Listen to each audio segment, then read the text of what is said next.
Welcome to the Spiritist Companion Podcast. My name is Yuri Castro, and I'll be your companion on this journey where we study, reflect, and put Spiritist teachings into practice. If you enjoy what you hear, don't forget to subscribe, to follow us, and tune in every Monday for a new episode. And today we're going to be talking about a theme that runs through the entire message of the gospel and is absolutely essential for the progress of the soul: humility, the forgotten virtue. For that, let's start with a message from Allan Kardec's The Gospel According to Spiritism, chapter 7, titled "Blessed are the Poor in Spirit," where he's going to say that Christ meant that the kingdom of heaven is for the simple, for the humble, and not for the proud. That is a comment on a passage that we find in Matthew, in which Jesus claimed that blessed are the poor in spirit, for theirs is the kingdom of heaven. Kardec says that by the poor in spirit, our Master did not mean those who don't have intelligence, but those who are humble, inasmuch as he said that the kingdom of heaven would be for them and not for the prideful, therefore already telling us a requirement for the going to the kingdom of heaven. So we learn that no one will be admitted without simplicity of heart and humility of spirit. In other words, that ignorant person who possesses these qualities will be preferred over the wise person who believes more in himself or herself than in God. In all circumstances, Jesus put humility into the category of virtues that bring man near to God, and pride into the category of vices that keep man away from God. Therefore, we can already see here, my dear friends, the importance of humility. It's a message that is so important to us, because then we learn how true greatness does not lie necessarily in titles or in power or intelligence, but in the simplicity of the heart. Humility is the foundation of all virtues. Without humility, pride blinds us and closes the doors of the soul. If we go to the Spirit's book, released in 1857, in question number 785, they're going to ask the spirits about the obstacles to progress. Then they're going to say pride and selfishness. Those are the two things that are keeping us behind, morally speaking. So we can already see how they connect with humility, for instance, and charity, because there is a profound contrast. Pride and selfishness, they separate us from one another and from God, while humility and charity, they bring us together and closer and create these eternal bonds. They are the antithesis, the opposite of pride and selfishness, because if I'm prideful, I cannot be humble. If I am selfish, I will not be charitable. I cannot be charitable. We can even think of an analogy here, my friends, of pride being like this golden prison of sorts, because it makes a person believe that they are self-sufficient, that they are everything that's important or the only thing that's important in the world. But in reality, it shuts them off from learning. Humility, on the other hand, opens the doors of consciousness to growth, because humility makes us receptive to guidance, to teaching, and to higher inspirations. It is beautiful to think that humility is not weakness, therefore, but actually moral strength. The proud person believes they can do everything on their own, but the humble recognizes their dependence on God and their need to always keep learning. And we don't need to get too creative to look at examples of how humility is so important. We can look at our Master Jesus, who not only preached about humility using his words, but also lived humility throughout his entire existence here on earth. He himself declared, "Learn from me, for I am gentle and humble in heart." Our dear Master lived this humility in every gesture. He was born in a manger, lived among the simple, he served the poor, he healed the sick, and in the end washed the feet of his disciples. And he left not in a golden coffin, but in a cross made of wood. Just highlighting real quick here this idea of washing the disciples' feet, because that is also a staple in his teachings of humility. And we can think back to that time. Well, in that time, daily life was very different from ours. People walked long distances, often barefoot or wearing simple sandals. And when they arrived at someone's home, the first custom was to wash their feet. So in houses that received these guests, this task of washing the feet was usually given to the person of lowest position in the household. After all, no one wanted to wash another person's feet because the feet were considered the dirtiest part of the body. So we have this episode on John 13. We can find this one in the Gospel of John chapter 13. It was just before a Passover festival when Jesus washed the feet of his disciple. And then as he was done, he asked them, "Do you understand what I have done for you?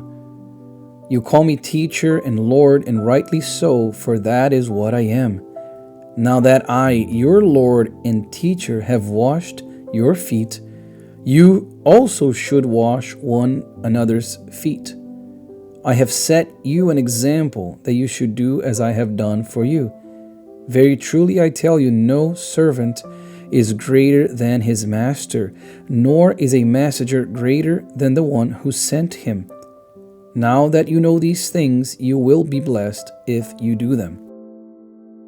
He was basically saying, you call me all these things, you put me in this high rank of sorts, and I'm here washing your feet, washing the dirtiest part of your body. Or we can even find in Luke 9, chapter 9, when Jesus says, "For it is the one who is least among you all who is the greatest." Once again, highlighting this notion of humility and the importance of including that in our attitudes and in our lives. Now we also learn from other benefactors, for example, Emmanuel, who wrote through the hands of Chico Xavier, or André Luiz, who also wrote through Chico Xavier, the medium, when they talk about humility. For instance, Emmanuel teaches us that humility is the key to sympathy. Without it, man cannot enter the heart of his neighbor, not even the kingdom of the Lord. Emmanuel, therefore, tells us about this idea of humility being this blessed key that we have. Whereas André Luiz, also along the same lines, he says that humility is the force that keeps us in the right place, free from illusions of greatness, so that we may work with balance. Because if we don't have humility, this is me adding that part, because if we don't have humility, we will be unbalanced. We will be perhaps too prideful in our work or in everything that we're doing, in everything that we are. So we must have that balance. We must value what we are, value what we're doing, but always have humility accompany that. We understand as well that without humility, we cannot even recognize our faults, much less correct them. How can we correct our faults if we don't see them? If we don't think that we need to look inward and see what is wrong or what we could do better? The proud resist life's lessons, while the humble learn even from pain. Pain, this teacher who is so harsh but yet so necessary. Alright, so let's go to a practical aspect here, a practical reflection. How can we live humility in our daily lives? Well, number one, I brought here with ourselves. How often do we feel wronged or we want to be right at all costs? Humility teaches us to recognize our limitations and to accept when we are wrong. It is liberating to admit our weaknesses without fear because it opens the door to transformation, to true transformation. Number 2, in our relationship with others. Being humble does not mean belittling ourselves or allowing others to humiliate us. No, it means listening more, respecting more, understanding more. Often we want to impose our opinions, but the humble value listening and understand that each person carries their own spiritual journey. We are all learning. We are all in an imperfect state, and being humble helps us see everybody else as a brother or a sister who is also in an imperfect state, also prone to making mistakes, just like us. Number 3, I brought here at work and in service. In a world that values competition and displays so much, humility shows itself when we serve without expecting applause, when we work for the common good even if no one sees it. Jesus even said, "Do not let your left hand know what your right hand is doing." So the true value of work in goodness lies in discretion and love, not in display. So in other words, it's in the sentiment behind that act. To put it another way, we can also see humility or practice humility in our daily lives in 3 different ways or in 3 different forms. First, in our thoughts, when we acknowledge that we don't know everything, that we are in a process of learning constantly, that we owe everything that we have to our God. We can also practice in our relationships by knowing how to listen, by valuing others and accepting criticism with serenity.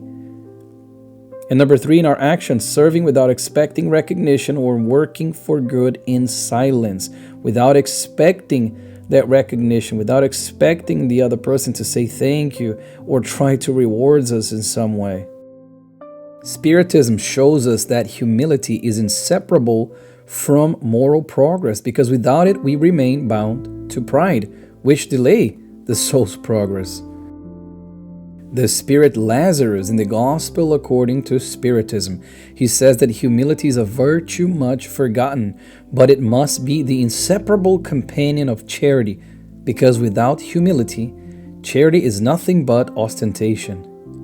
This means that doing good is not enough. We must do it without vanity, without expecting recognition. So we can practice humility in our lives, my dear friends, by always giving thanks, recognizing that everything comes from our God, by apologizing when we are wrong without over-explaining, by listening more than we speak, by serving in silence without seeking praise, and by accepting constructive criticism without rebellion, turning the criticism, into learning. My dear friends, humility is not an ornament, but the very foundation of all spiritual life. It allows us to recognize our condition as eternal learners. It opens us to true charity. It connects us to Christ, our Master, our Guide. May we learn to be more humble in our thoughts, our words, and our actions. Always remembering the words of Master Jesus. Blessed are the poor in spirit, in other words, the humble, for theirs is the kingdom of heaven.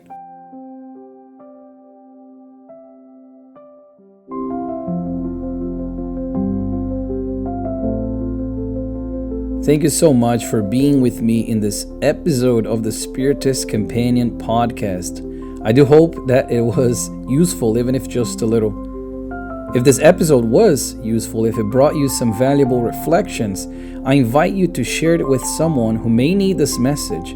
It may be the inspiration they are waiting for. We'll meet again soon with another study, another fraternal conversation in the light of Spiritism. Much peace, much light, and walk with humility. With fraternal love, your Spiritist companion.